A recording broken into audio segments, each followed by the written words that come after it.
Halo Sobat Mahasiswa, perkenalkan nama saya Rizka Arpengelia, saya dari Universitas Terbuka Kota Palembang. Teman-teman yang saya hormatin, pernahkah kita menyadarin bahwa di balik setiap aksi sosial yang sukses, itu selalu ada satu hal yang menjadi kunci, yaitu komunikasi yang mampu meyakinkan hati banyak orang.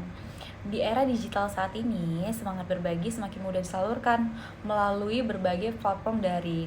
Namun, di sisi lain, masih banyak banget kegiatan penggalangan dana yang gagal mencapai targetnya. Nah, mengapa hal itu bisa terjadi? Salah satu penyebab utamanya adalah komunikasi publik yang kurang efektif dan belum mampu menumbuhkan kepercayaan donatur.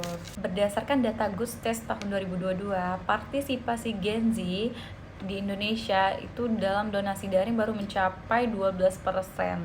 Angka ini menunjukkan bahwa masih banyak potensi kebaikan yang belum tergali maksimal.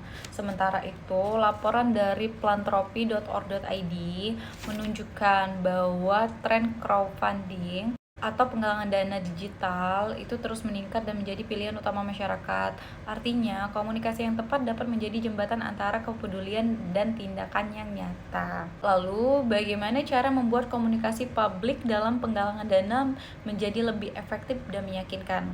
Oke, ada beberapa hal penting yang perlu kita perhatikan. Itu yang pertama, pahami kendala utama. Banyak banget calon donatur ragu karena mereka belum percaya sepenuhnya terhadap transparansi dan tujuan dari kegiatan sosial tersebut. Oleh karena itu, penyelenggara penggalangan dana harus berani menunjukkan kejelasan program, laporan dana, dan hasil kegiatan. Selanjutnya, gunakan teknik komunikasi yang membangun kepercayaan seperti storytelling. Ceritakan kisah nyata penerima manfaat agar audiens bisa merasakan empati dan kedekatan emosional. Atau transparansi, sampaikan dengan jelas kemana dana akan digunakan, apa saja yang disalurkan, kayak gitu. Ajak konkret atau tutup pesan dengan ajakan yang spesifik. Misalnya, donasi 10.000 hari ini untuk membantu satu anak yang mendapatkan makanan bergizi. Oke, selanjutnya dorong tindakan langsung. Komunikasi yang efektif bukan hanya membuat audiens paham, tetapi juga menggerakkan hati. Setelah mereka percaya dan tersentuh, beri kemudahan bagi mereka untuk bertindak, misalnya dengan tautan donasi, QR code, atau kontak yang jelas. Selain itu, laporan dari OJK 2023, aktivitas pengumpulan dana di pasar modal Indonesia itu sempat menurun sampai 15% dibandingkan tahun sebelumnya. Data ini memberikan pelajaran bahwa tanpa strategi komunikasi yang kuat dan efektif, antusiasme publik itu bisa menurun kapan saja. Maka dari itu, diperlukan pendekatan komunikasi yang lebih persuasif, kreatif, dan humanis.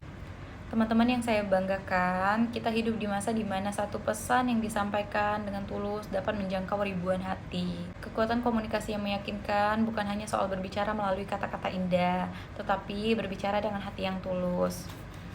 Melalui komunikasi publik yang efektif, dengan memahami audiens, menggunakan teknik yang tepat, dan menjaga transparansi, kita dapat meningkatkan partisipasi masyarakat dalam kegiatan penggalangan dana sosial.